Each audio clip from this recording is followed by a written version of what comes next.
Friend अस्सलाम वालेकुम। इस वीडियो में मैं एक न्यू टॉपिक स्टार्ट करने जा रही हूँ जो है area of triangle. Area of triangle, हम ट्राइंगल का एरिया फाइंड करते हैं। उसके कुछ केसेस होते हैं या कंडीशन बोल दें वो होती हैं जिसके ज़रिए एरिया फाइंड होता है। केस 1 हमारे पास है if measure of all sides are given then. अगर हमारे पास क्वेश्चन में ऑल साइड सब साइड गिवन हो ए बी सी और एंगल कोई भी गिवन ना हो तो हम ये वाला फार्मूला अप्लाई करेंगे कि triangle under the root S minus A S minus B S minus C. लेकिन यहाँ पे एस क्या है? एस स्टैंड फॉर पेरीमीटर और सेमी पेरीमीटर जो है इक्वल होता है, इसका फॉर्मूला है A plus B plus C over 2k।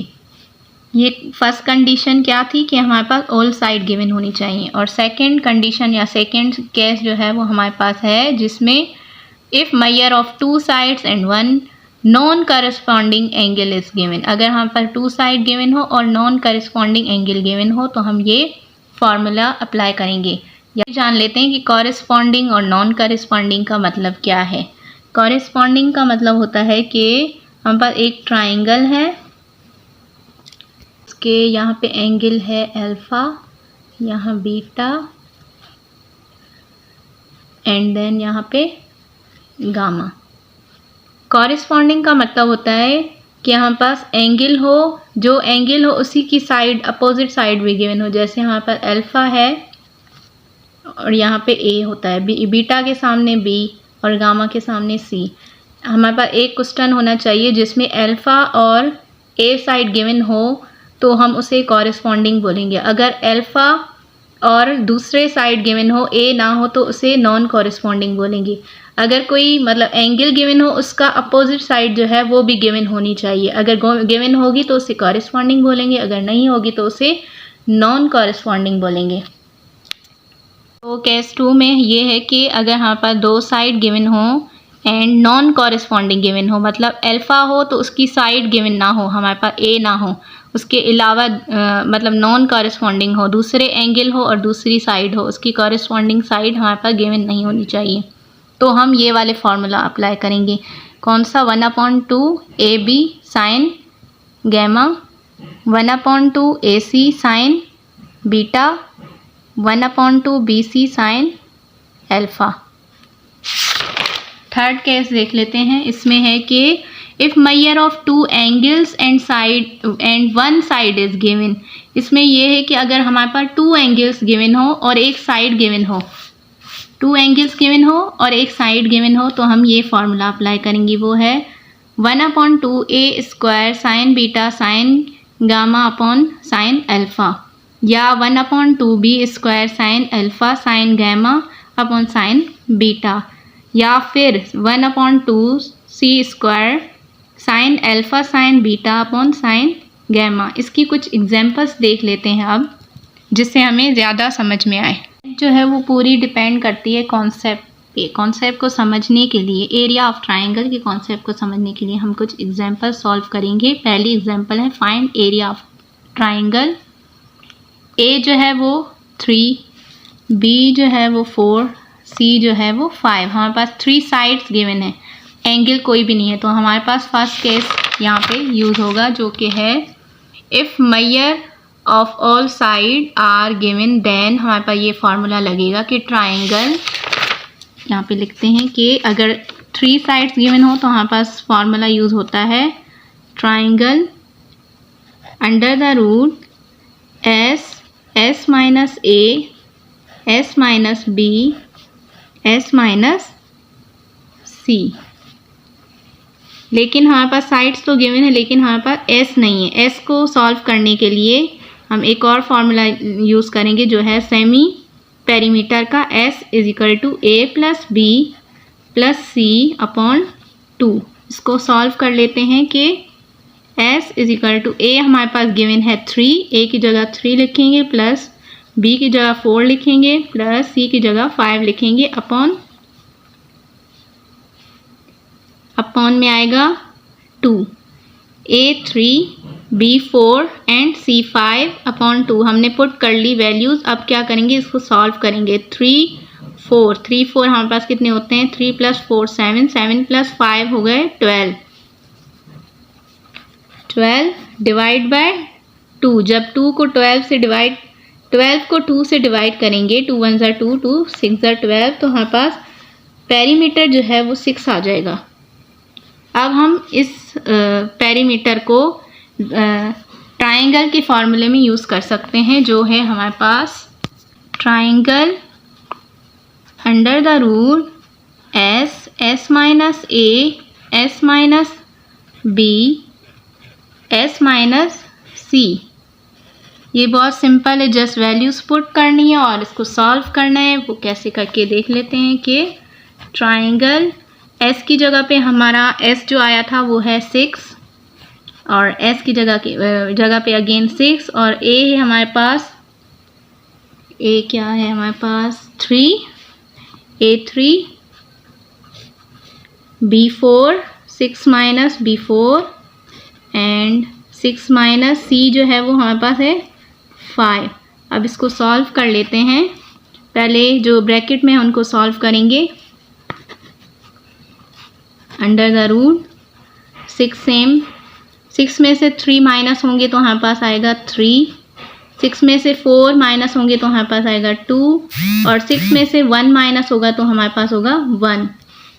अब इनको मल्टीप्लाई करेंगे। 6 3 ज़ा 18, 6 3 ज़ा 18, 18 2 ज़ा 36, 36 1 ज़ा 36 ही होगा। आप कैलकुलेटर भी यूज़ कर सकते हैं तो सेम ही आएगा। अंडर द रूट हमारे पास आंसर आया 36। जब हम 36 का अंडर रूट निकालेंगे तो हमारे पास आंसर आएगा 6। 6 ज़ा, क्योंकि 6 जो है वो 36 का अंडर रूट होता है, इसलिए हम यहाँ लिख देंगे 6। ये हो गया हमारा आंसर। इसमें क्या करना था, एरिया ऑफ ट्राइंगल मालूम करना था, जो कि हमारे पास 3 साइड्स गिवन थी और हमने फार्मूला यूज़ किया जिसके ज़रिए हमारे पास एरिया ऑफ ट्राइंगल जो है वो 6 आया। क्योंकि हमारे पास साइड मीटर में गिवन थी तो हम इसको जब भी एरिया लिखेंगे तो हम इसका स्क्वायर लिख देंगे। अगर मीटर में होगा तो मीटर स्क्वायर, अगर सेंटीमीटर होगा तो सेंटीमीटर स्क्वायर।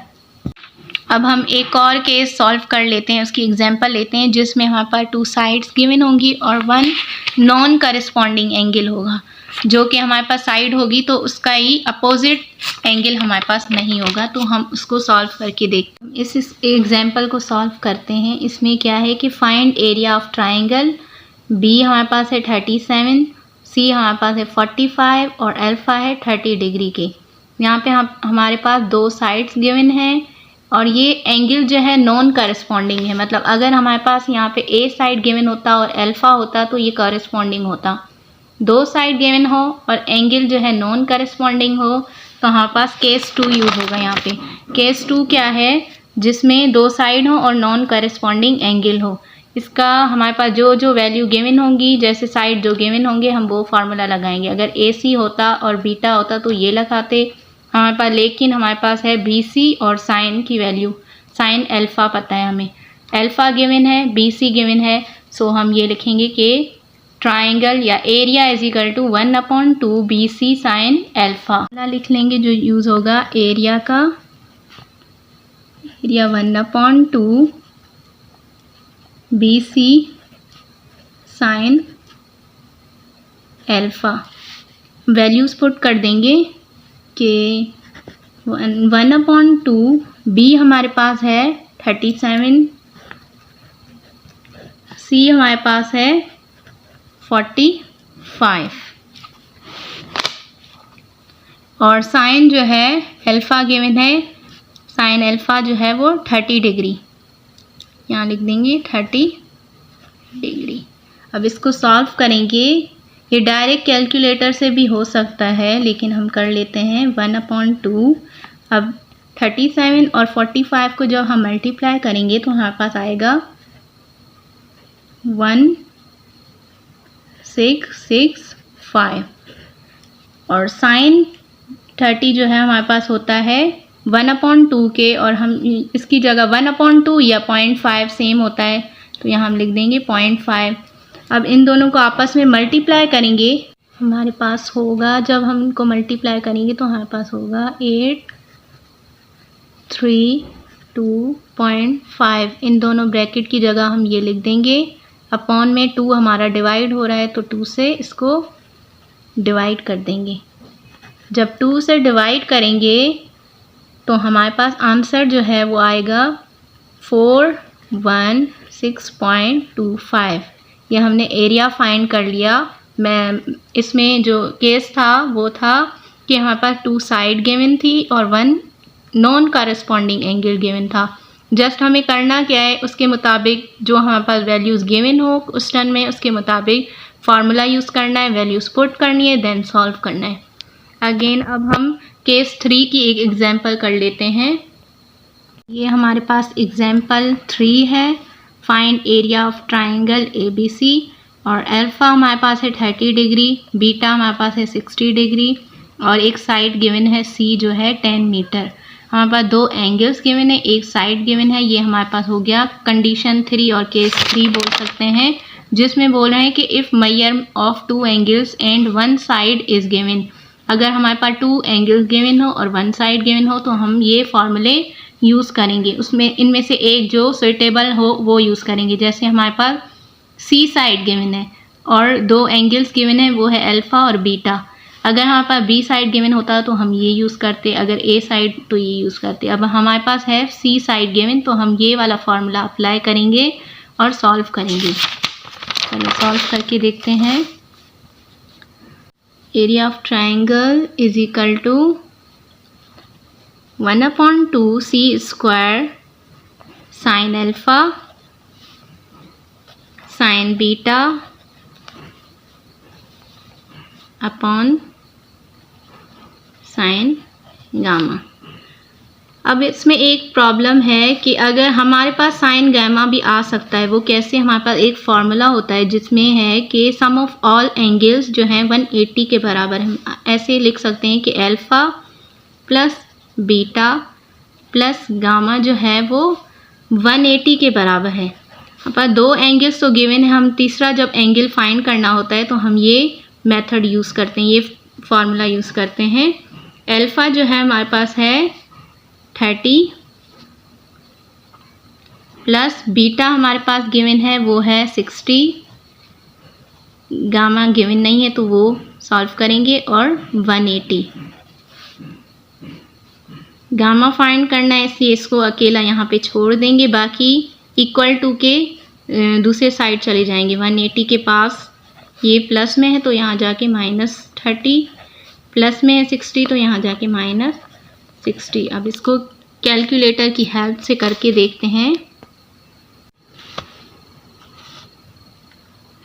180 -30 -60 जो है हमारे पास आता है 90 के इक्वल। तो हमारे पास गामा जो है वो आ गया 90 के बराबर, गैमा जो है वो 90। अब हम वो फार्मूला यूज़ करके जो है एरिया फाइंड कर सकते हैं। Area is equal to 1/2 C square वाला यहाँ लिख देंगे। Area is equal to 1/2 C square sine alpha sine beta upon sine gamma. Sine gamma इसलिए फाइंड किया क्योंकि हमारे पास सिर्फ इसी की वैल्यू नहीं थी, बाकी सारी वैल्यूज़ गिवन थी, C की भी और इन 2 एंगल्स की भी, अल्फ़ा की भी, बीटा की भी। अब गामा की भी आ गई है। अब हम सिर्फ पुट करेंगे और सॉल्व करेंगे, वैल्यूज़ को पुट करेंगे इसमें। 1/2 C की जगह हम उसकी वैल्यू लिखेंगे। C जो है इक्वल है 10 मीटर के, 10 मीटर और 10 मीटर के, और साइन अल्फ़ा की जगह हम लिखेंगे साइन अल्फ़ा हमारे पास गिवन है 30 और साइन बीटा जो है वो हमारे पास गिवन है 60 अपॉन में हमारे पास साइन गैमा जो हमने फाइंड किया 90। अब इनको सॉल्व करेंगे। पहले साइन की वैल्यू फाइंड करेंगे कैलकुलेटर की हेल्प से। साइन 30 जो है वो इक्वल होता है, साइन 30 इक्वल है 0.5 यानी 1/2 के। हमने पहले भी ये किया था कि साइन की वैल्यू, साइन 30 की वैल्यू जो है वो 1/2 या 0.2 है। 10 का स्क्वायर हमारे पास 100 आता है, चाहे तो आप कैलकुलेटर यूज़ करके देख लेते हैं। 10 का स्क्वायर जो है वो 100, तो 10 का स्क्वायर 100 लिख दिया हमने। साइन 30 हमारे पास 1/2 या 0.5 लिख देते हैं क्योंकि हमें कैलकुलेशन में आसानी होगी। और साइन 60 जो है वो भी करके देख लेते हैं कि साइन 60 हमारे पास इक्वल होता है 0.866 के, 0.866 के अपॉन में हमारे पास साइन 90 है। साइन 90 इक्वल है, साइन 90 इक्वल है 1 के। मतलब नीचे जो है 1 आ गया, 1 आ गया मतलब हमारे पास कोई वैल्यू नहीं है। अब इसको सॉल्व कैसे करेंगे, पहले इन तमाम ब्रैकेट को मल्टीप्लाई करेंगे जो भी वैल्यू है इनमें, देन डिवाइड करके देख लेते हैं 2 से क्या आता है। पहले 100 को 100 मल्टीप्लाई 0.5 मल्टीप्लाई 0.866 0.866 हमारे पास आता है 43.3 43.3। जब ये 1 से मल्टीप्लाई होगा तो 43.3 आ जाएगा। अपॉन में हमारे पास गिवन है 2। इसको अब जब 2 से डिवाइड करेंगे, 43.3 को हम 2 से जब डिवाइड करेंगे तो हमारे पास आंसर आएगा, 2 से जब डिवाइड करेंगे तो हमारे पास आंसर आएगा 21.65 21.65। एरिया ऑफ ट्राइंगल को रिवाइज कर लेते हैं कि इसमें हमने किया क्या है। एरिया ऑफ ट्राइंगल, इसके 3 केसेस होते हैं जब हम एरिया फाइंड करते हैं। फर्स्ट केस में क्या है कि हमारे पास ऑल साइड्स गिवन होती हैं क्वेश्चन में, देन हमें एरिया फाइंड करना होता है। उसके लिए सेमी पेरीमीटर या पेरीमीटर बोलते हैं, उसका फॉर्मूला जो है हमारे पास है AB + C/2। And then case 2 है हमारे पास, उसमें 2 साइड्स गिवन होती हैं, 1 नॉन करस्पॉन्डिंग एंगल गिवन होता है। करस्पॉन्डिंग और नॉन करस्पॉन्डिंग का मैं बता चुकी हूँ कि करस्पॉन्डिंग का मतलब है अगर साइड अल्फ़ा गिवन है तो उसकी साइड जो है A ज़रूर होनी चाहिए सवाल में, क्वेश्चन में। अगर बीटा है तो उसकी साइड B गिवन होनी चाहिए। लेकिन हमें केस 2 में क्या मांग रहे हैं कि नॉन करस्पॉन्डिंग होना चाहिए, ऐसे नहीं होना चाहिए। जैसे हमारे पास बीटा गिवन है तो उसकी अपोजिट साइड नहीं होनी चाहिए, अगर नहीं होगी तो वो हमारे पास होगा नॉन करस्पॉन्डिंग। इसमें बोल रहे हैं कि 2 साइड्स गिवन हो, 1 नॉन करस्पॉन्डिंग एंगल गिवन हो, तो हम ये वाले फॉर्मूले अप्लाई करेंगे तो हमारा आंसर आ जाएगा। देन थर्ड केस में क्या है कि 2 एंगल्स गिवन होने चाहिए और 1 साइड गिवन होने चाहिए, तो हम ये फॉर्मूला इनमें से कोई भी अप्लाई कर देंगे जो सवाल में फिट बैठे। जैसे अगर हमारे पास साइड B गिवन हो और साइन अल्फ़ा और गैमा गिवन हो तो हम ये अप्लाई कर देंगे फॉर्मूला। अगर हमारे पास C हो और साइन अल्फ़ा और बीटा गिवन हो तो हम ये अप्लाई कर देंगे। हमने इसकी कुछ एग्जांपल सॉल्व की ताकि हमारा कॉन्सेप्ट क्लियर हो जाए। इसके बाद भी अगर आपको कोई प्रॉब्लम हो या कोई पॉइंट समझ ना आया हो तो कमेंट करके पूछ सकते हैं।